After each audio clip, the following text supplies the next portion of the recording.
Hey guys, come with me as I go through my day as a Weglot intern in Paris. So I start my day by taking the metro to the office. I take line 4 and get off at Chateau d'Eau.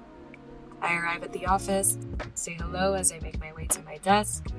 I get settled, open up my laptop, say hello to everyone on Slack, then check my tasks for the day on Asana.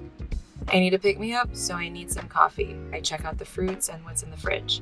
We get fruit baskets, juice, and some other snacks every week to keep us going. Coffee's done, so now I go back to work. Time to go out for lunch. I'm taking a Tupperware with me as Weglot is pretty eco-friendly, and there are so many great restaurants in the area, so we have a lot of delicious choices to try. Here we are eating together. We have a foosball table in the office, which is called baby-foot in France, and you'll often find a few of us here battling it out.